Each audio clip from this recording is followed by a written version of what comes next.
우리 다 같이 마음 정도로 하시고 묵도하심으로 하나님께 예배를 드리시겠습니다.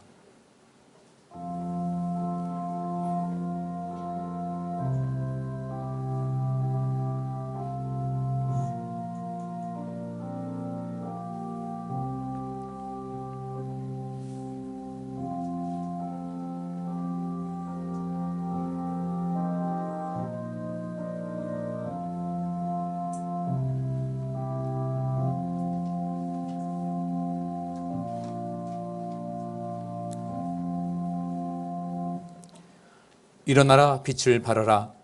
이는 내 빛이 이르렀고 여호와의 영광이 내 위에 임하였음이니라.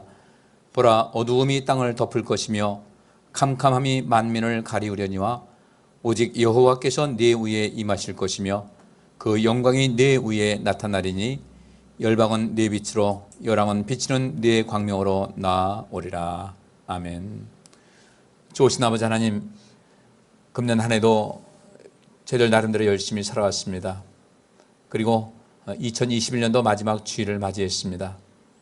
하나님, 애쓰고 수고하는 우리 성도님들을 또 축복해 주시고 은혜 베풀어 주시옵시며 위로하여 주옵시고 앞으로의 삶을 더 힘있게 살아갈 수 있는 능력과 하나님의 위로를 베풀어 주시기를 원합니다. 오늘도 하나님께 감사한 마음으로 예배합니다. 힘을 다하여 하나님께 예배합니다. 영이신 하나님, 우리 눈에 보이진 않지만 하나님께서 이곳에 임재하는 것을 믿고 또 신령과 진정으로 예배하기를 원합니다. 우리 하나님께서 우리 성도님들 그 중심을 지켜주시고 은혜 위에 은혜를 더하여 주옵소서. 삶의 여러 가지 문제를 항상 우리 앞에 놓여 있는데 그 모든 것을 잘 해결할 수 있고 이겨나갈 수 있는 능력과 지혜를 더하여 주시옵시고 오직 믿음으로 살아갈 수 있도록 우리에게 믿음의 은사도 더하여 주옵소서. 몸이 아파 투병하는 성도들에게 속히 치료의 손길을 베풀어 주시고 몸도 약하고 마음도 약해서 하나님의 도우심을 구하는 우리 성도님들에게 하나님께서 새 힘을 더하여 주옵시며 또한 우리 성도님들 앞으로의 모든 삶을 주의 도우심 속에서 완전하게 보증받고 또 힘있게 살아가게 하여 주옵소서. 군에 있는 형제들 또 외국에 있는 교우들도 지켜보호하여 주옵시며 오늘도 예배를 돕는 모든 성도님들 손길 손길을 기억하여 주옵소서. 예배의 시간을 주께 맡깁니다. 하나님 영광 받아 주옵소서. 예수 그리스도 이름으로 기도하옵나이다. 아멘. 오늘 함께 살펴보며 어떤 은혜 받을 말씀, 에베소서 5장 14절부터 18절까지 말씀입니다. 오늘 이 말씀 가지고 세월을 아끼는 지혜라는 주제로 함께 은혜를 나누도록 하겠습니다. 우리 함께 봉독하시겠습니다. 그러므로 이르시기를 잠자는 자여 깨어서 죽은 자들 가운데서 일어나라. 그리스도께서 네게 비추시리라 하셨느니라. 그런즉 너희가 어떻게 행할 것을 자세히 주의하여 지혜 없는 자같이 말고 오직 지혜 있는 자같이 하여 세월을 아끼라. 때가 악하니라. 그러므로 어리석은 자가 되지 말고 오직 주의 뜻이 무엇인가 이해하라. 술 취하지 말라. 이는 방탕한 것이니 오직 성령의 충만을 받으라. 아멘. 오늘 이 본문 말씀 한 절 한 절을 가지고 이렇게 설교를 해도 내용이 좀 상당히 방대하게 돼서 오늘 저는 15절과 16절 말씀을 중심으로 해서 함께 하나님의 은혜를 나누도록 하겠습니다. 그리스도께서 우리를 항상 빛으로 비춰주시는데 그 빛으로 비춰주시니까 우리는 이 속에서 우리가 어떻게 행할 것을 자세히 주의하여 지혜 없는 자 같이 말고 지혜 있는 자 같이 되어서 세월을 아끼라 이렇게 말씀하고 있어요. 여기서 이 세월을 아끼라는 것이 과연 무슨 뜻인가? 여기서 세월이라는 것은 여러 가지 의미가 있는데 기회라는 뜻도 있고 또 정해진 때라는 뜻도 있고 적당한 시기라는 뜻도 있습니다. 그리고 항상이라는 그런 의미도 있습니다. 이 말, 이 세월이라는 이 단어의 그 뜻을 이렇게 종합해 볼 때 이게 합해 보면은 나름대로 굉장히 큰 의미가 있어요. 이 세월을 아끼다. 이 세월이라는 것 자체가 이 기회라는 뜻이다. 그러니까 단순하게 시간을 말하고 우리가 말하는 뭐 1년, 2년 그런 것이 아니라 그것도 물론 포함되긴 하지만은 여기서 말하는 것은 첫째로 기회, 그러니까 기회를 아끼라는 거예요. 근데 이 아끼라는 것은 이용하라는 겁니다. 우리에게 주어진 삶의 그 기회를 이용하고 또 여기서 이 아끼라는 뜻을 보니까 구속한다는 뜻이 있어요. 구속한다. 그리고 이 내게 주어진 삶의 모든 기회 속에서 그 세월 속에서 나 자신을 구속하고 나 자신을 행복하게 하고 나 자신을 만족하게 하고 또 모든 것을 온전케 할 수 있는 그런 그 삶의 양식을 가져야 되겠다는 것, 이것이 악기라는 뜻입니다. 그다음에 이 악기라는 뜻은 무엇이냐면 상실로부터 구출한다는 뜻이 있습니다. 그러니까 우리는 세월이라는 것이 기회라는 뜻도 있다. 이 기회를 잘 잡아서 또 기회를 잘 이용해서 나 스스로를 구속하고 또 어떤 상실로부터 나 자신을 구출할 수 있는 그런 그 도구로 삼을 수가 있어야 된다는 것. 그리고 이 기회라는 것은 우리가 항상 있다고 합니다. 우리가 보통 뭐 아빠 찬스, 엄마 찬스 이런 얘기를 많이 하는데 그 아빠 찬스든 엄마 찬스든 이 속에서 하나님의 찬스는 결코 우리가 놓치지 말아야 되겠다는 거예요. 그러면 지금 요새 그 사회에서 나오고 있는 아빠 찬스다, 엄마 찬스다라는 얘기가 나온 것은 사실 좋은 의미에서 나온 이야기는 아니에요. 여러 가지 권력을 가지고 있고 또 뭐 재력을 갖고 있는 사람들이 그 자녀들이 어떤 그 정당한 수고와 노력을 행해서 그것을 취득했으면 어떤 기회를 잡았으면 괜찮은데 그것이 아니라 그 아빠의 힘, 엄마의 힘을 가지고서 어떤 경쟁에서 우위에 선다는 것이죠. 정정당, 어떤 공의로운 것이 아닌 거예요. 정의가 아닌 어떤 그 기회를 얻었다는 것이죠. 근데 우리가 하나님 찬스를 말한다고 할 때 우리 하나님께서는 철저하게 하나님의 공의가 적용이 됩니다. 그래서 하나님께서 우리에게 주시는 찬스를 잘 이용하고 그것을 통해서 어떤 삶의 변화를 맛본 사람들은 정말 이 땅에서 모든 사람들에게 인정받을 만한 그런 모습이 되는 거예요. 근데 이 사회는 그렇지 않죠. 그래서 그 아빠 찬스, 엄마 찬스 이런 얘기 들을 때마다 자녀들에게 그런 것을 제공해 주지 못하는 그런 부모님들은 마음이 좀 아픔이 있고 미안함이 있는데 그 미안함과 아픔함은 가질 필요는 없어요. 우리는 부모로서 내가 인생을 살아가는 가운데 내 자녀들에게 어떠한 그런 제공을 하는지 이것은 별로 의미가 없다는 겁니다. 우리는 우리 자녀들을 자기의 그 힘을 가지고 자기의 수고와 노력과 그 지혜를 가지고 인생을 멋지게 살아갈 수 있도록 뒤에서 후원하는 것이 가장 중요하지. 우리 자녀들 그 자녀들의 어떤 것이 잘 아닌데 그것이 아닌데도 불구하고 부모님의 어떤 외적인 힘을 가해서 어떤 위치에 오른다고 할 때는 본인이 여러분 편안하겠습니까? 절대 편안할 리가 없는 거예요. 근데 그것은 과연 기회일까? 그렇게 해가지고 잘 나가다가 인생 종친 사람들이 하나둘이 아니라는 거예요. 우리 하나님께서 말씀하십니다. 나를 기회로 삼아라. 내가 너희에게 기회가 되겠다고 하나님께서 말씀하셨어요. 예수님께서 말씀하십니다. 너희는 무엇을 먹을까 마실까 입을까 염려하지 말아라. 너희 아버지께서는 너희에게 이 모든 것이 필요하다는 것을 알고 계시다는 거예요. 하나님께서 우리에게 필요한 것이 뭔지 알고 계셔요. 그러면 그 다음에 그런 거 말고 먹고 마시고 뭐 입고 하는데 이 인생의 모든 시간과 노력과 비용 쏟지 말고 더 가치 있는 것이 있다. 정말로 이 인생에서 모두 최고봉, 어제도 말씀드린 대로 자아실현의 기회가 있다는 것이죠. 어제도 말씀드렸어요. 자아실현의 이 본능은 우리 사람의 본능이 있지 않습니까? 본능적인 욕구가 있어요. 그럼 우리가 먹는 거, 그렇죠. 어린애들 낳자마자 어떻게 해요? 먹는 것을 찾습니다. 그런데 그 구강기라고 하는 그 시대가 언젠가 모든 것을 잡으면 다 입으로 들어갈 때예요. 그래서 그 아이들, 그때 애들은 절대 손에 잡았을 때 입으로 들어갈 거는 놓지 말아야 돼요. 가끔씩요. 그 아이들이 그 건전지 코인 배터리 있지 않습니까? 동전갈색의 배터리를 놔뒀다가 아이들이 그것을 삼킬 때가 있어요. 큰일 나죠. 그 안에 수은 들어가가지고요. 엄청나게 이 의장이 다 망가집니다. 그래가지고 그럴 때, 그래서 아이들에게 그 입에 넘어가지 않도록 이때는 생존 욕구, 생존력은 먹어야 된다는 것을 본능적으로 알고 있기 때문에 그 아이들은 무조건 잡은 입으로 들어갑니다. 이런 본능, 수면력이요. 사람이 자고 싶은 것은요. 왜 그럴까? 하나님께서 그런 기본적인 욕구를 왜 주셨을까 보면 우리 사람이 생존하기 위한 하나의 도구거든요. 여러분들 잠자는 거 있지 않습니까? 하루 최소한 7시간은 자야 된다는 거죠. 그게 어떤 분들은 잠자는 것을 그렇게 아까워해요. 근데 벌써 그 잠자는 시간에 뭔가 의미 있는지 하느냐? 그것도 아닌데 잠자는 것을 아까워해요. 잠을 자꾸 뒤로 밀어요. 여러분들 우리 뇌는 잠자는 시간 동안에 휴식을 취합니다. 휴식을 취하고 회복을 하고 또 다음에 어떤 삶을 살기 위한 어떤 준비하는 이런 모든 것이 되는 것인데 이 잠을 못 자게 되면요. 그것이 안 되기 때문에 쉬질 못하기 때문에 안정이 안 되기 때문에 그래서 치매가 빨리 온다. 이런 얘기를 하는 겁니다. 이 뇌가 쉬어야 될 텐데 우리 잠자는 시간 충분히 자야 돼요. 왜? 그 시간은 우리 인생을 아름답게 하는 또 다른 기회이기 때문에 그래요. 잠자는 시간 기회다. 또 물론 너무 많이 자게 되면 너무 많이 자도 치매가 온대요. 왜? 뇌가 활동을 안 하니까.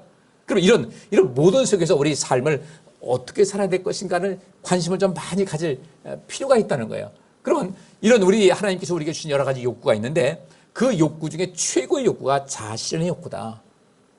자아실현의 욕구가 있는 것을 어떻게 하는가? 우리는 어떤 좋은 사건, 좋은 일 보게 되면요, 도전받습니다. 우리 하나님 말씀을 들으면서도 내가 그렇게 살아야 될 텐데 도전받습니다. 내가 도전받고 있다는 것은 하나님께서 내게 우리의 인생을 정말 영광되고 정말 권세 있게 하기 위한 그 본능적인 것을 주셨기 때문에 그래서 자꾸 자극이 되는 거예요. 이 자극이 될 때 흔히 말하죠. 내가 도전받았습니다.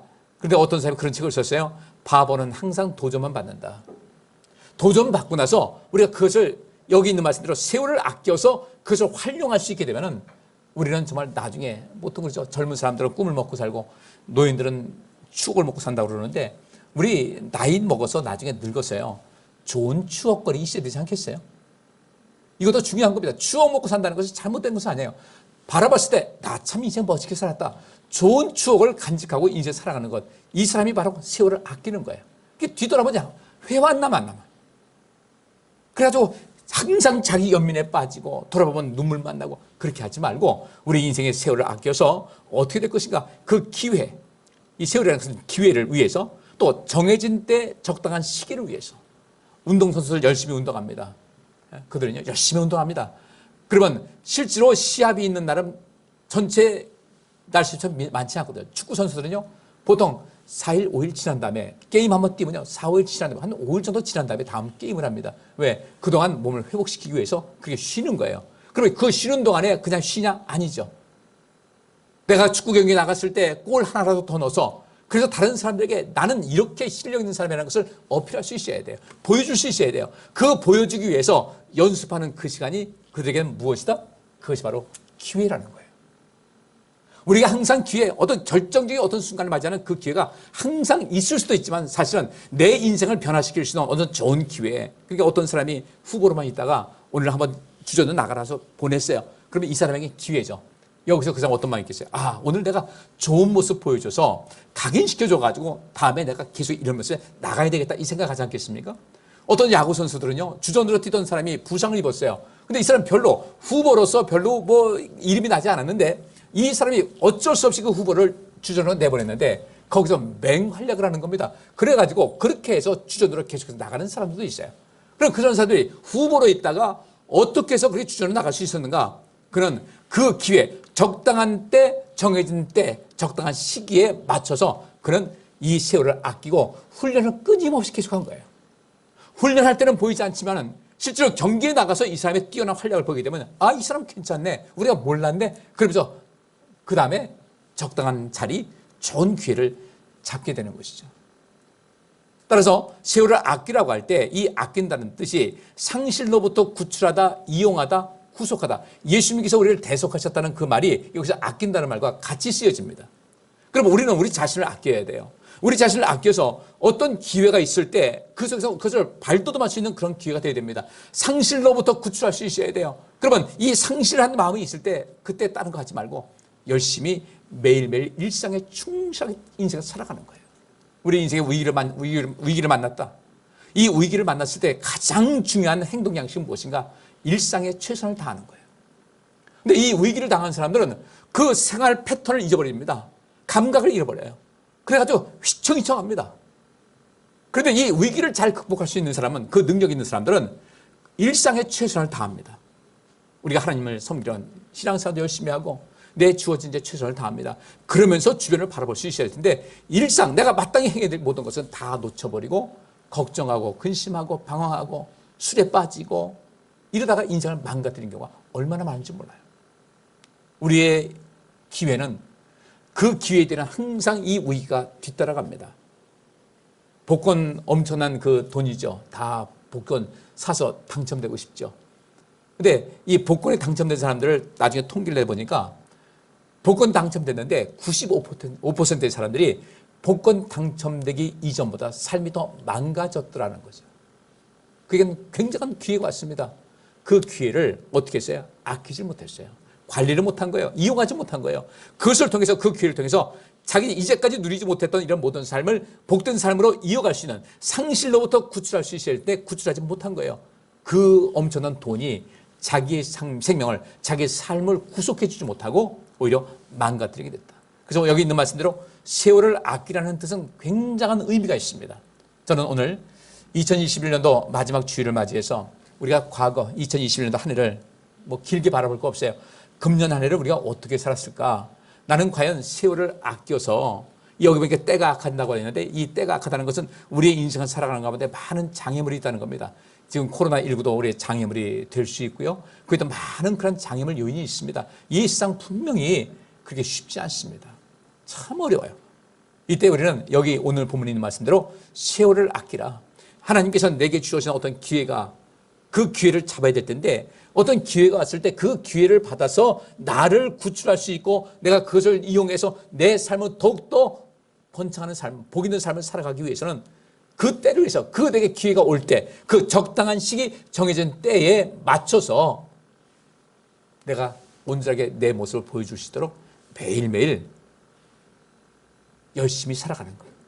그 어떤 것이든 열심히 살아가는 것이 바로 이 세월을 아끼는 것이다. 그리고 세월을 아끼게 되면 어떤 일이 있는가? 우리의 인생은 놀랍도록 새로운 모습이 펼쳐지게 됩니다.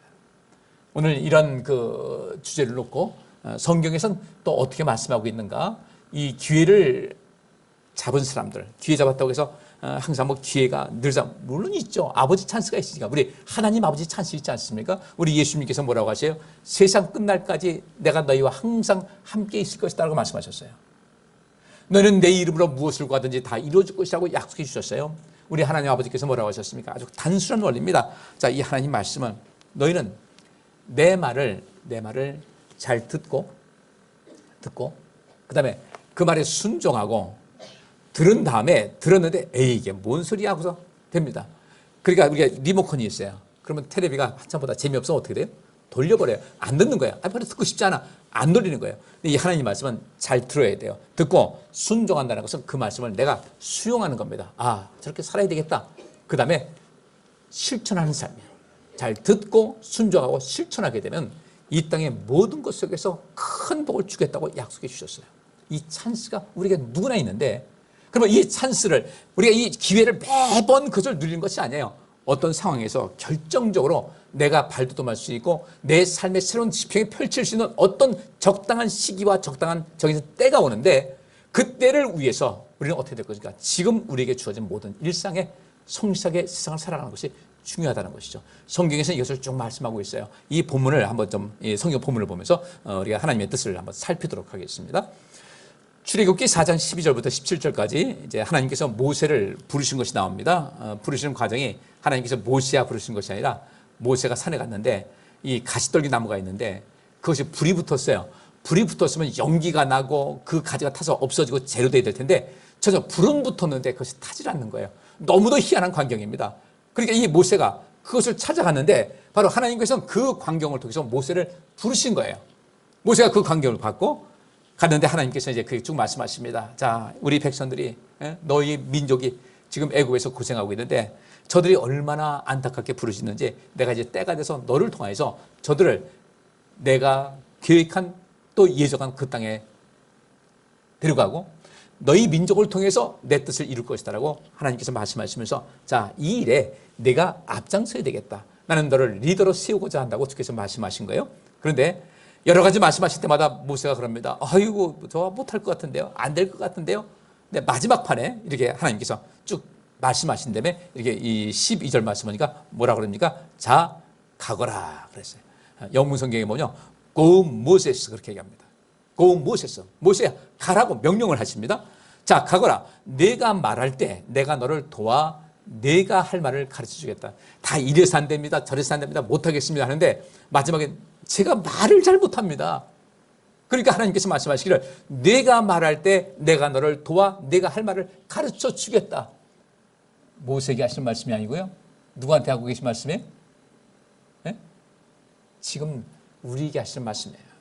내게 하는 말씀이에요. 못하겠다. 여기 13절 그러나 모세가 주여 제발 다른 사람을 보내소서 하자 여호와께서 모세에게 굉장히 화를 내셨어요. 근데 주여 제발 다른 사람 보내셔서 못해요 라는 말을 너무도 우리 익숙하게 들었어요. 너무도 많이 들었어요. 누가 누구한테 하는 말을? 내가 나한테 하는 말을 많이 들었어요. 어떤 거 보면 아유 난 못할 것 같아. 어우 저거 어떻게? 아 난 못해. 개혀? 충청 사람이 그러다 그러죠. 보신당 먹냐하다. 개혀? 짤막하죠. 짤막한데. 그래 그 개혀. 아 개혀. 이렇게 하는 거. 그건 그렇지만은 우리 인생 속에서 우리 앞에 어떤 문제입니다. 누굴 보면 참 나도 저렇게 됐으면 참 좋겠다. 부럽다. 그러지만 말고 누가 그러더라고요. 부러워하면 지는 거래요. 부러워하면 지는 거래요. 나도 한번 해볼까? 나도 할 수 있을 텐데. 물론 그렇다고 해서 신체적인 어떤 한계는 너무 지나치게 도전하지 마세요. 신체적인 한계는 우리가 그것을 내 한계는 잘 알아야 됩니다. 그 한계 무조건 내가 다 할 수 있다고 하시면 안 돼요. 신체적인 한계와 내 능력의 한계는 우리가 인식은 해야 되지만 그러나 우리는 너무도 내가 충분히 할 수 있음에도 불구하고 나는 저거 못할 것 같아서 발걸음 땀 멈춤을 말미암아 기회를 상실한 적이 한두 번이 아닐 것 같아요. 하나님께서 모세에게 기회를 주셨습니다. 하나님께서 또 원하시는 것이 있고 모세도 영광되게 하고 그 민족을 위해서 기회를 주셨는데 모세가 주여 제발 다른 사람을 보내달라고 하나님께서 벌컥 화를 내면서 이렇게 말씀하십니다. 레위 사람 내 형 아론은 어떻느냐. 여기 있는 대로 내가 말할 때 내가 너를 도와 내가 할 말을 가르쳐주겠다.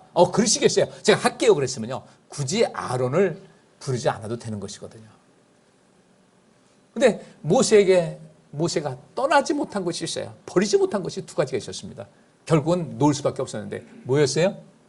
아론을 떨치지 못했어요. 이게 모세의 한계입니다. 우리 인간의 한계죠. 그럼에도 불구하고 우리 하나님께서는 우리의 한계를 충분히 내가 할 수 있다고 하는데도 불구하고 우리가 정말 못하겠어요라고 할 때 하나님의 도우심을 구하면요 도와주셔요. 저는 그래서 보통 자수성가한 사람들 그 사람은 굉장히 싸납죠. 그건 왜 못하냐고. 나는 했다고. 특별히 그런 분들의 자녀들은 보통 고생하는 것이 아니에요. 자녀들 볼 때 마음에 드는 것이 하나도 없어요. 나는 내 나이 때문에 이렇게 했다면서 자식에게 막 부담감을 줍니다. 그건 또 다른 폭력이에요. 우리는 누군가 못한다고 할 때 도움을 줄 수 있어야 되거든요. 근데 그것이 우리 인간의 한계 때문에 정말 못한다고 할 때가 있어요. 그때 주님께서 도와주신다는 겁니다. 여기도 모세에게 내가 너를 도와주겠다. 내가 할 말을 가르쳐 줄 테니까 걱정하지 말아라. 모세가 주여 그래도 제발 다른 사람 보내서 주님께서 도와주신다고 나 못할 것 같아요 하니까 하나님께서 화를 내시면서 그 다음 제안이 뭐냐면 내 형 아론을 붙여주겠다 했어요. 그 다음에 맨 마지막에 보니까 너는 이 지팡이를 손에 잡아라. 이것으로 기적을 행할 수 있을 것이다 하면서 이 지팡이를 들려주셨는데 모세가요 평생 동안 놓지 못한 것이 뭐였어요? 그 지팡이와 자기 형 아론이었어요. 그것이 모세의 한계였어요. 모세의 한계였는데 하나님께서 모세의 한계도 도와주셨어요. 이것이 우리가 인생을 살아가는데 마땅히 해야 될 일이고 여러분께서도 마찬가지예요. 하나님 나 이거 좀 할 수 있으면 좋겠는데 안 됩니다 할 때 내가 할 수 있음에도 불구하고 그냥 나 그냥 그거 귀찮아서 안 하는 거 말고 정말 할 수 있음에도 불구하고 내 힘에 모든 것이 연약해서 할 수 없을 때는 주님의 도우심을 구하세요. 주님께서 우리를 그렇게 모질게 하지 않습니다. 여러분들 자수성가한 사람의 그 능력보다 하나님의 힘이 약하겠어요? 전능하신 분이지만은 우리의 그 한계도 아시기 때문에 우리를 도와주시는 분이에요. 우리 이 속에서 하나님께서 도와주신다고 할 때 그 기회를 놓치지 마시고요. 결국 하나님께서는 이 모세에게 지팡이를 내려놓게 하려고 한 번 더 기회를 주셨습니다. 이 반석을 그때 매번 지팡이를 쳤거든요. 지팡이 들어서 이 홍해를 향해서 지팡이 잡은 손으로 들면 이 동풍이 불어져 홍해가 갈라지고 지팡이로 치면은 어떻게 되죠? 반석에서 불이 나고 항상 이 지팡이가 손에 떠나지가 않았어요. 그때 하나님께서 한 번 그렇게 말씀하십니다. 가데스 바네아에서 반석을 향해 명해라 그랬어요. 치지 말고 명해라. 이 지팡이 없어도 너는 얼마든지 할 수 있다고 했는데 이 모세는 습관적으로 그 반석을 또 지팡이 친 겁니다. 하나님께서 굉장히 분노하셨죠. 왜? 하나님의 능력을 백성들에게 또다시 보여줄 만한 그런 기회였는데 모세가 그것을 못했어요. 그래서 지팡이와 이 아론을 평생 떠나지 못했어요. 물론 아론은 먼저 세상을 떠났죠. 여러 가지 있지만 우리 성도님들 하나님께서 우리에게 말씀하십니다. 반석을 향해서 명예라 그러면 그렇게 하세요. 내가 이제까지 살았던 패턴을 고집하지 마시고 또 하나님께서 도와주신다. 성령을 우리가 보내셔서 능력 주신다고 했으면 그 능력 믿고 이제 우리 인생을 힘있게 살아가시죠. 나 이제 못한다는 말 이제 그만하시자고요. 이제는 그동안 내가 못한다고 했는데 이제는 내가 한번 해봐야 되겠다는 마음 가져야 되지 않겠습니까? 왜? 그것이 기회니까. 그 기회가 나를 살릴 수가 있고 나를 온전케 할 수 있고 영광되게 할 수 있으니까 이제 금년에 봐서 내가 그렇게 모든 것을 봤을 때 내가 그렇게 살아왔다면 새해에는 좀 용기를 가지고 일단 시작은 하시고 시작한 다음에 끊임없이 주님 앞에 도우심을 구하면서 우리 지금 우리 여기 연세 드신 분들 많잖아요. 저도 나이 먹었고요. 근데 젊은이들은 꿈을 먹고 산다지만 우리도 한번 꿈을 먹고 살자고요. 또 그랬잖아요. 너희 노인들은 꿈을 꿀 것이다. 오순절 성령 임할 때 요엘 선지자가 이야기를 했습니다. 그리고 앞으로 우리가 인생 살아갈 때 앞으로도 우리가 더 좋은 추억을 기억하며 살 수 있도록 오늘 이 순간부터도 기회를 꼭 잡으셔서 내가 이렇게 주님을 열심히 섬긴다든지 주의 말씀에 순종하고 산다든지 할 때 이때에 이런 그런 모든 삶의 양식이 어느 적당한 시기와 적당한 때에 반드시 나에게 엄청난 결과를 가져오게 될 것이다. 주님께서 말씀하실 때 아니요 하지 마시고 주님 그 기회를 제가 하겠습니다. 제가 감당하겠습니다. 여러분 옛날에 봉숭아학당 아마 보셨을 거예요. 거기서 맹구가 어떻게 합니까? 선생님 뭐 물어보면 어떻게 해요? 그냥 앉은 자리에서 저요가 아니에요. 저요 했다가 그다음에 의자 올라가지고 저요 하다가 손한테 뭐 책상 위에서 저요 해가지고 엉뚱한 소리를 해요. 엉뚱한 소리를 해도요. 우리 거기서 봤을 때 참 괜찮아 보이지 않아요? 우리 하나님께 그렇게 한번 보여보자고요. 저는 한번 해보겠습니다. 제가 고등학교 2학년 때 자동차과 들어갔으니까 제일 먼저 이제 운전하고 엔진반하고 하체반하고 전기반 네 파트 나누는데 운전할 수 있는 그 4주마다 돌아가는데 찝차가 옛날 2차 대전 때 쓰던 찝차가 있었어요. 그 찝차에서 이제 그 운전을 이제 시작하는 겁니다. 누가 한번 해볼래? 고등학교 2학년이니까 몇 살이겠어요? 근데 저도 맹구같이 했어요. 짜요! 그랬어요. 할 수 있을 것 같더라고요. 근데 출발할 때는 그 클러치를 밟고 기아를 넣고 1단 넣고 그렇게 해서 하라고 그러는데 자신만만하게 올라가가지고 딱 앉았는데 클러치를 딱 뛰면서 악셀을 밟았는데 덜 밟아서 시동이 툭 꺼졌어요. 지금도 잊혀지지가 않아요. 그 선생님이 내려 임마 내려 임마 한 번도 안 돼. 그래도요 제가 그때 운전을 참 잘했어요. 나이 먹으니까 좀 이상해지긴 했지만 운전을 참 잘해서 제가 우리 같은 반 친구들 선생님이 없을 때는 제가 운전 조교로 이렇게 활동을 했어요. 하시면 돼요. 못한다고 하니까 물론 저도 한계가 있어요. 한계가 있지만 한번 시도는 한번 해보자는 거죠. 보면은 나도 할 수 있네, 나도 되네, 할 수 있거든요. 기회를 절대 놓치지 마시고 매일매일 우리가 삶 속에서 지금이라는 날 속에 우리가 성실하게 주어진 일에 한번 도전 의식을 갖고 또 자아실현 내가 한번 이렇게 해서 누군가의 삶에 정말 좋은 영향력을 끼치는 사람이 될 수 있을 것이다. 그 믿음 가지고 인생을 살게 되면요. 어느 적당한 때가 되면은 그것이 크게 쓰임받을 때가 있고 내 인생에 달라질 때가 있습니다. 자, 여기 이사야가 이제 그런 것을 이제 히스기야 왕에게 전달을 했는데 이사야서 38장 1절부터 6절 말씀 보면 이런 말씀이 있어요. 이때 히스기야 왕이 병들어 죽게 되었다. 히스기야 왕이 잘 나갈 때였어요. 잘 나갔습니다. 하나님 도우심 믿고 히스기야가 이 유다라는 나라의 신앙 개혁에 앞장서 가지고요. 보통 용기 있는 사람이 아니었어요. 굉장히 했습니다. 죽음의 위험도 있었고 협박도 있었고 위협도 있었고 공갈도 있었고 그런 일이 있었는데도 불구하고 히스기야는 열심히 이 신앙 개혁 이 일만이 우리가 살 길이다 해서 그동안 하나님께 성전에서 제사 드리는 것이 멈춰 있었는데 그 제사 드리는 것을 다시금 활성화하는 이런 가운데 어떤 문제가 있었던 것 같아요. 좀 교만해졌던 것 같습니다. 히스기야 왕이 병들어 죽게 되었어요. 그래서 아모스의 아들 예언자 이사야가 그에게 가서 이렇게 말하였다. 여호와께서는 왕이 회복되지 못할 것이므로 모든 것을 정리하고 죽을 준비를 하라고 말씀하셨습니다. 청천벽력 같은 얘기죠. 그러자 히스기야는 얼굴을 벽 쪽으로 돌리고 여호와여 내가 마음을 다하여 주를 성실하게 섬긴 일과 내가 주 앞에서 선하게 살려고 했던 것을 기억하소서 하고 기도하며 크게 통곡하였다. 그때 여호와께서 이사야에게 말씀하셨다. 너는 히스기야에게 가서 그의 조상 다윗의 하나님 나 여호와가 이렇게 말한다고 일러주어라. 나는 내 기도를 들었고 내 눈물을 보았다. 내가 내 수명을 15년 더 연장하고 너와 이 성을 아시리아 왕에게서 구출하여 계속 보호하겠다. 넌 죽을 준비를 하라고 하니까 얼마나 놀랐겠어요. 이때 히스기야가 하나님께 기도한 내용이 이것이었습니다. 내가 마음을 다하여 주를 성실하게 섬긴 일과 내가 주 앞에서 선하게 살려고 노력했던 것, 내가 항상 선하게 살았던 것은 아니지만 선하게 살려고 노력했던 것을 주님 기억해 주옵소서 그랬어요. 그랬더니 하나님께서 나는 내 기도를 들었다, 내 눈물을 보았다, 내가 내 생명을 15년 더 연장하고 아시리아에게서 구출해 주겠다. 이 구출한다는 것이 무엇이겠습니까? 세월을 아끼라고 할 때 구출한다는 거잖아요. 그러니까 이 히스기야는 세월을 어떻게 했어요? 세월을 아꼈어요. 세월을 잘 활용을 했어요. 그랬더니 결국은 그가 지낸 세월이, 그가 살았던 삶이 그를 구출하여서 15년의 생명을 연장받았고 나라가 보호받았어요. 왕으로서 이 나라가 보호받았다는 것은요, 국민들에게요, 백성들에게 높임받는 것이거든요. 우리 왕 최고다, 그거 아니겠습니까? 그러니까 이 본문 말씀이 세월을 아끼라, 그 세월, 내게 주어진 기회, 어떤 적당한 때 그 시기에 맞춰서 내 일상에 최선을 다했더니 결국은 아낀다, 곧 구출하여 모든 것을 온전케 하다는 그 약속이 이루어진 거예요.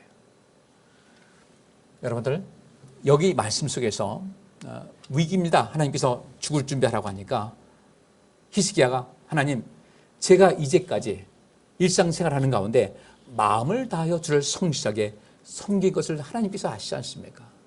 그러니까 그는요, 이 히스기야는 일상생활 속에서, 평범한 일상생활 속에서 마음을 다하여 주를 성실하게 섬겼어요. 그것이 어떤 큰 것을 기다린 것도 아니었고, 그냥 그것이 일상이었어요. 생활 속에서 늘상 마음을 다하여 주를 성실하게 섬겨왔어요. 그래서 하나님께 예배하는 것, 제사 드리는 것을 귀하게 여겨서 그 일을 해왔고, 그 다음에 자기 자신이 연약하면 안 겁니다. 뭐 이 세상 누구라서 죄인 아닌 사람 누가 있겠어요? 다 죄인이죠. 그런데 그 자기의 연약함과 죄성을 알고 있는데, 그런 가운데서도 어쨌든 주의 말씀대로 살려고, 내가 주 앞에서, 주님께서 보신 앞에서 선하게 살려고 이제까지 노력하며 살아온 것을 하나님께서 아시지 않습니까? 바울이 말한 것 같이 제가 표대를 향해서 내가 죄도 많이 짓고 연약함도 있고 하나님 마음 근심되게도 하고 화도 나게 한 것이 있지만, 그래도 주님께서 원하신 그 길을 가려고 주님께 등 돌리지 않고 주님 향해서 한 걸음 한 걸음 살아간 것을 아시지 않습니까? 했는데, 바로 여기서 그가 평상시에 마음을 다하여 주를 성실하게 섬기고 주님 앞에서 선하게 살려고 매일매일 노력했던 이것이 결국은 그의 삶 속에 뭐로 작용했다? 기회로 작용했다는 거예요. 어떤 적당한 시기, 적당한 때가 됐습니다. 하나님께서 너 죽을 준비를 하라고 했을 때, 그때에 그가 일상생활 속에서 기회로 세월을 아끼고 왔던 그런 모든 것이 하나님께로부터 응답돼서 15년의 삶을 연장을 받았어요. 구출받은 거예요. 구속된 거예요. 그의 생명이 연장받아서 살게 된 거예요. 기회를 아끼라는, 세월을 아끼라는 말씀은, 그래서 우리 일상생활 속에서 특별히 어떤 문제가 있어 그때 가서 부랴부랴 기도하고 도와주자 하는 것이 아니라 평상시에 꾸준하게 하나님께서 보시기에 그냥 그 정도면 됐다 할 정도예요. 우리가 만점짜리 없어요.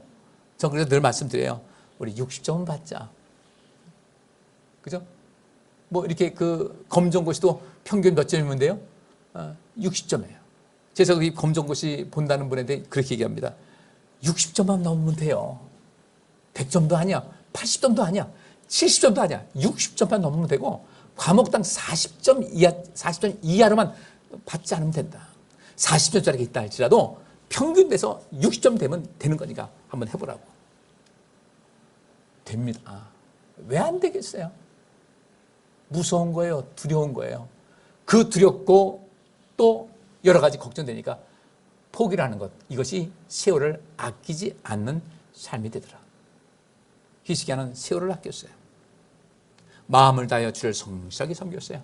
저는 우리 성도님들에게 이런 삶을 살아갈 수 있기를 부탁드리겠습니다. 평상시에 우리 일상생활 속에서 주님께서 보실 때, 여기서 주님께서, 하나님께서 말씀하시지 않습니까? 나는 내 기도를 들었고 내 눈물을 보았다. 인정하신 거예요. 그러니까 일상생활 속에서 마음을 다하여 주를 성실하게 섬겼어요. 하나님께 예배하는 것을 성실하게 했어요. 제가 여러분들 유튜브 올리는 거요, 그냥 넘기지 마시고 요새 안 보시더라고요. 믿음이 이만큼 잘하셨나 봐. 이런 거 안 들어도 괜찮다 할지 모르겠어요. 그래서 내가 여러 가지 생각을 하죠. 내가 설교가 그냥 별로 이렇게 마음에 와닿지 않는가 보다라는 생각도 들고 하지만, 그래도 여러분께서 꼭 들으세요. 꼭 들으시고 여러분의 영의 양식을 삼으세요. 그렇게 하는 것이 하나님께서 보실 때, 내가 유튜브 설교 한 편 보고 안 보고 이게 중요한 것이 아니라, 여러분께서 그만큼 관심을 갖게 되면요, 주님께서 그것이 누구에게 관심을 갖는 거예요? 하나님께 관심을 갖는 거예요. 그것이 내가 지금 별거 아닌 것 같이 보인다 할지라도 그것이 어느 날인가에는 이 히스기야와 같이 나를 살리는 도구가 될 수가 있어요. 이 기회를 잡는다는 것은 그 준비가 얼만큼 됐냐에 따라서 기회를 잡고 안 잡고가 여겨지는 겁니다. 그래서 그 기회라는 것은 적당한 시기, 적당한 때예요.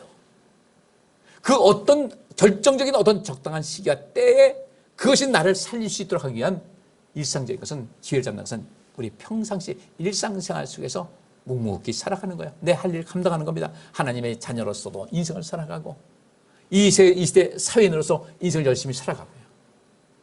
요즘 두 대통령 후보가 보니까 두 사람 다 볼 때 국민들이 헷갈리는 거예요. 누굴 찍어야 되지? 한 사람은 이제 막 그저 생각도, 대통령 될 생각도 없다가 갑자기 이렇게 후보가 올라가가지고 하니까 정치적인 어떤 배경도 없고 여러 가지 어려움이 있어요. 물론 그것은 뭐 참모들 잘 쓰면 되는 것이니까. 이 사람도 그렇고, 또 한 사람은 그렇게 대통령 될 꿈을 가지고서 인생을 열심히 살아왔는데 내가 그 사람 보면 참 안타까운 것이요. 그렇게 대통령 꿈을 꿀 것 같으면 대장동 같은 건 개입하지 말았어야지. 준비했어야지. 이런 모든 것 해가지고 뭐 욕설 큰일 하려면 참았어야지. 그냥. 예? 입에다 반짝불을 붙여야 됐어요. 근데 그 사람은 꿈을 많이 가졌음에도 불구하고 그 긴 기간 동안에 전혀 준비가 안 됐어요. 그걸 보면 우리가 그걸 보고서요, 우리 자신을 한번 좀 보자는 거예요. 예? 준비하는 거예요. 어제도 밤에 보니까 날씨가 예사롭지가 않아요. 근데 가만히 생각하니까 다 교회는 준비했어요. 저는 이제 그 3층, 4층 평상시에는 그 사람이 없잖아요. 여기도 그렇고. 근데 여기는 뭐 수도 같은 거 다 해서 3층, 4층은 보일러가 있으니까 얼면 안 되니까 저는 거기다 온도계를 설치해가지고 매일 와서 체크를 합니다. 이렇게 할 때. 온도가 몇 도인가, 몇 도 봐서 영하로 떨어지지 않았으면 보일러가 얼 일은 없겠다 싶어서 그냥 내버려 두고. 근데 우리 교회 여기 들어온 다음에 이제까지도 영하로 떨어진 적은 한 번도 없었어요. 어제도 그렇게 추운데도 영하로 안 떨어졌더라고요. 그 영하로 떨어지면 보일러 틀어야 되겠다. 그래. 다 갔는데 집에 가서 밤늦은 시간 보니까 이 수도가 제가 손을 안 본 거예요. 그래서 그냥 무작위 나와서 이제 수도를 계량기 뚜껑 열어봤는데 여기서 얼마나 잘 됐는지, 계량기 있고 그 위에다 스티로폼 이렇게 두꺼운 게 또 그 뚜껑이 있거든요. 딱 막아놨는데 열어보니까 그 안에 물이 묻어 있는데 물이 얼지 않고 거기서 물이 맺혀 있는 거예요.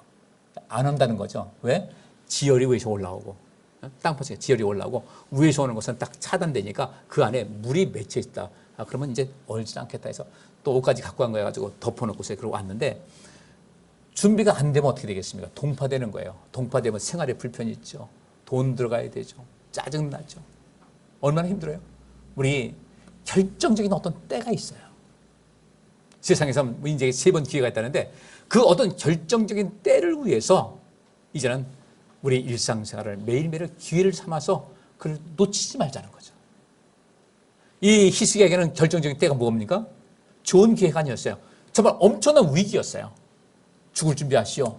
이사야 선지자가 이야기하는데 죽을 준비하라고 했는데 이때에 히스기야는 찬스를 한번 썼어요. 근데 보통 뭐예요?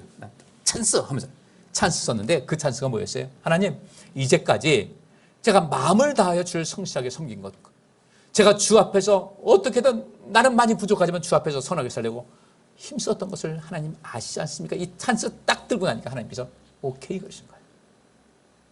우리 이 찬스 놓치지 마시자고요. 이 기회를 잘 선용하시자고요. 우리 일상생활 속에서 좋다고 좋은 일이 있다고 해서 주님이 잊어버리고 그렇게 살지도 말고, 어려울 때만 나와서 하나님께 기도하지 말고 평상시에 일상생활 속에 잘 하시자고요. 하나님 더 가까이 하시고 말씀 한 번이라도 좀 보시고 기도도 하시고 하나님과 늘 친밀한 관계 유지하게 되면 우리의 인생은 거의 매일매일이 기회가 될 것이고, 나중에 언젠가는 여러분 인생에서 나 참 인생 멋있게 살았다, 참 좋았다, 좋은 추억도 먹다가 주님께 가야지, 뒤돌아보니까 회한만 가득하고 내 인생 잘못 사는 것 같다, 이제는 혹시 그런 마음 든다면 우리 인생 새롭게 생각 다시 해서 온전한 삶을 살아갈 수 있기를 주의 이름으로 축복합니다. 그리고 정말 중요한 것은 자아 실현의 욕구가 채워질 때 그때 인생은 뿌듯함이 있어요. 누군가 나에게 도움이 된다. 요즘 들어서 저에게도 이렇게 도움의 손길을 펼치는 분들이 있어요. 어떤 목사님들도 그렇고 어떤 분들도 그렇고. 근데 그럴 때 제가 그분들에게 어떤 조언도 해주고 같이 이야기 상대도 해줘요. 제가 뭐라고 다 알겠어요. 이야기 상대해주고. 그랬더니 어떤 분은 그러더라고요. 그냥 제가 제 이야기를 들어주신 것만도 감사하고 제 이야기가 들려진다는 것 때문에 마음이 좀 후련합니다. 그래요. 우리 그렇게 누군가에게 그렇게 내가 그렇게 좀 필요한 사람이 됐다는 그 사실 자체만도 알게 되면요. 우리 인생은 뿌듯합니다. 그래서 내가 돈을 몇 푼 손에 쥐어줬을 때 그 기쁨보다 훨씬 더 앞서는 것이거든요. 우리 새해에는 금년에는 어떻게 살았든 간에 새해에는 그렇게 온전한 삶을 살아갈 수 있는 우리 모두가 되시기를 간절히 바랍니다. 자, 하나만 더 하고 마치겠습니다. 그리고 나머지는 이건 더 좀 필요해요. 그러니까 오후 예배 시간에 꼭 들으세요. 이것이 내가 기회를 잡을 수 있는 그런 좋은 찬스다. 이 찬스를 놓치지 말자. 유튜브는 꼭 시간 내서 꼭 들으세요. 바쁘시면요 그냥 화면 안 봐도 돼요. 꼭라도 들으세요. 제 얼굴 항상 보니까 그냥 꼭라도 들으면서 여러분 삶에 유익되시기 바랍니다. 자, 마태복음 25장 5절부터 13절에 이런 말씀이 있어요. 그러나 신랑이 늦도록 오지 않자 처녀들은 모두 졸다가 잠이 들었다. 한 비유입니다. 신랑이 오기로 했어요. 뭐 처녀가 이렇게 많은가? 지혜로운 처녀 5이 있고 미련한 처녀 5이 있는데 이 다 늦게 오니까 온다고 했는데 시간이 늦도록, 그때 보통 이 지역에는 밤에 결혼시켰어요. 근데 너무 늦었어요. 처녀들은 모두 졸다가 잠이 들었어요. 그런데 한밤중에 자 신랑이 온다. 자 잠깐 지금 온다고 전갈이 왔다. 맞으러 나오라고 외치는 소리가 들렸어요. 그때 처녀들은 다 일어나서 저마다 등을 이제 다시금 준비한 겁니다. 등을 손질했는데 이 어리석은 처녀들이 슬기로운 처녀들에게 우리 등불이 꺼져가는데 너희 기름 좀 줄 수 있니? 물어봤어요. 계속 불을 켜놨겠죠? 근데 늦게 왔고, 근데 온다는 소식 들으니까 이제 계속 등을 가지고 계시는데 등이 보니까 기름이 떨어진 거예요. 준비된 사람은 거기다 기름을 채우는데 준비를 안 한 이 사람은 방법이 없으니까 우리 꺼져가는데 너희 기름은 좀 나눠줄 수 있겠냐? 그때는 등불 아니면 무슨 밤에 조명이 어디 있겠어요? 이때 슬기로운 처녀들이 대답합니다. 너희에게 기름을 나눠주면 우리도 모자라고 너희도 모자란다. 방법이 없다. 차라리 가게 가서 얼른 사오면 되지 않겠냐 하니까 이 미련한 처녀들이 기름을 사러 갔습니다. 그 간 사이에 신랑이 왔어요. 그리고 준비된 처녀들은 신랑과 함께 결혼잔치에 들어가고 문은 딱 닫혀버렸어요. 기름 사러 간 그 처녀들이 왔습니다. 주님 문 열어주십시오. 문 닫혔으니까 문을 두드리는데 신랑이 이렇게 얘기합니다. 내가 분명히 말하지만 나는 너희를 전혀 알지 못한다고 대답하였다. 그러므로 깨어있으라. 너희는 그날과 그 시간을 알지 못한다. 결국은 이 혼인잔치에 이 10처녀가 있었는데 얼마나 좋은 기회입니까? 그 많은 사람 사이에서, 이 비유를 하신 거지만 그 많은 사람들 가운데서 택함 받아가지고 신랑을 맞이하게 됐어요. 그런데 이때 이 기름을 준비한 사람들과 준비하지 못한 사람들, 준비한 사람이 슬기롭다, 준비하지 못한 사람은 미련하다. 준비 안 된 사람은 어떻게 되는가? 여기 보니까 내가 분명히 말하지만 나는 너희를 전혀 알지 못한다 그랬어요. 나는 너희를 전혀 알지 못한다. 그러니까 이 미련한 10명의 사람들은 똑같이 신랑을 맞이할 그런 기회가 주어졌는데 실제로 여기서 진정한 기회라는 것은 무엇이었는가? 신랑을 맞이하는 그 기회보다도 신랑을 맞이하게 됐을 때 그때 온전하게 내가 택함 받을 수 있는 준비가 안 돼 있었다는 거예요. 실제로 기회를 우리가 세월을 아끼라는 것은 어떤 특별한 상황에서 그때 허겁지겁하는 것이 아니라 매일매일 일상생활 속에서 어떻게 살아가느냐 하는 것이 바로 이 준비는 일상생활 속에서 갖추는 것이다. 평범하게 살아갈 때 그때 우리가 뭔가를 하는 거예요. 그때 준비가 된 사람들은 주님께로부터 상 받게 되고 영광이 있게 되는 겁니다. 우리는 그동안 어떻게 했습니까? 그동안 우리가 지난 한 해 참 모든 거 다 할 수도 없었고 통제된 생활 속에서 어려움이 있었잖아요. 이럴 때 우리는 이제까지 금년 한 해를 우리가 어떻게 살았을까? 내가 위기의 때에 그 위기를 극복할 수 있는 어떤 찬스를 히스기야와 같이 내가 갖추고 있는지. 일상생활이었습니다. 히스기야가 준비한 그 히스기야의 기회는 일상생활 속에서 갖추고 있던 그 힘이었어요. 특별한 것이 아니었습니다. 특별한 때에 힘쓴 것이 아니었어요. 일상생활 속에서. 모세는 어떻게 했습니까? 하나님께서 부르셔서 어떤 일을 하라고 할 때 그는 자꾸 못한다 했어요. 하나님께서 우리에게 명령하실 때가 있습니다. 이것을 하라고 말씀하실 때가 있어요. 그때 여러분들 못한다고 하지 마시고요. 모세에게도 말씀하시잖아요. 못한다고 하니까 내가 힘을 주겠다. 내가 내게 힘을 주고 내가 무슨 말을 해야 될지 알려주겠다까지 했는데 모세는 못한다고 하는 거예요. 우리 결국은 그래서 모세는 더 성장할 수 있음에도 불구하고 그것을 더 못했죠. 이제 우리는 주님께서 우리에게 원하시는 것이 있습니다. 우리에게요. 우리 교회도 이제 새해는 장로님도 뽑아야 돼요. 그래서 이제 장로님도 뽑아야 되는데 여자 장로님도 제가 이번에 후보를 넣을 겁니다. 모든 것을 제가 많이 생각하고 있어요. 우리 장로님들께서도 그렇게 일을 해야 되지 않겠냐 말씀하시는데 미리 저는 그래서 갑자기 뭐 여기서 하겠습니다는 것이 아니라 미리 이러이러한 기준을 놓고서 이러이러한 기준에 맞춰서 피팅을 하겠습니다. 근데 제 개인적인 것이 아니라 우리 성경과 장로교 헌법에 근거해서 이러이러한 모든 것을 해서 그때 모든 절차를 밟아 나가겠습니다. 참 기도도 하고 생각도 많이 하고 있어요. 왜냐하면 그게 이게 참 쉬운 일이 아니에요. 쉬운 일이 아니고 한번 뽑으면 항전직이기 때문에 굉장히 중요한 일이거든요. 그래서 그렇게 준비를 하고 있어요. 그러니까 우리 이 권사님들 중에도 내가 장로가 되고 싶다 꿈을 가질 필요 있어요. 이 나이에 무슨 장로? 우리 성도님들, 우리 새생명교 성도님들은 무슨 회장을 한다고 해도 관심이 없고 그 회장 아우 귀찮다. 그러니까 우리 성도님들은 제가 어떤 위치에 들어갔다 해도 우리 목사님 노회장이 됐다고 해도 관심도 없어. 노회장 하는가 보다. 우리 회장들 같이 돌아가면서 하는가 보다. 아니에요. 제가 왜 3년 내내 노회장을 했겠어요? 거기도 사람 없으니까 아유 그냥 계속해. 아유 귀찮대 계속해. 그거 아니었어요. 뭐 투표하고 뭐 저 또 안 되게 하려는 사람들 막 그냥 난리도 나고 그랬었어요. 그래도 항상 하면요 제가 90% 이상의 그 득표 받아가지고요. 어떤 데는 분회장 해가지고 자동적으로 올라가는데 그것도 안 된다고 느닷없이 투표하자고 했고 그래가지고 막 시끄러울 때도 있었어요. 시끄러운 거 싫어가지고 투표하자. 그때마다 다 됐어요. 그런데도 불구하고 우리 목사님 뭐 다 그런가 보지 뭐 우리 그렇게 하면 안 돼요. 저 이렇게 부실한 사람 아니거든요. 저는 우리 성도님도 부실한 성도님이 아니라고 봐요. 이제 좀 일을 하시자고요. 하셔서 앞으로 내가 어떤 꿈도 갖고 얼마나 영광스러워요. 그래서 이런 기준을 말씀을 드려서 그분들에게 준비할 수 있도록 기회를 드리는 겁니다. 이러이러한 기준에 맞아야 됩니다. 헌법과 성경에 근거해서 이러한 기준에 만족해야만 후보에 올라갈 수 있습니다. 그 후보에 올라간 다음에 여러분도 평가를 받고 이렇게 할 것인데 오늘 있는 말씀대로 나는 어떠한 준비가 됐는가.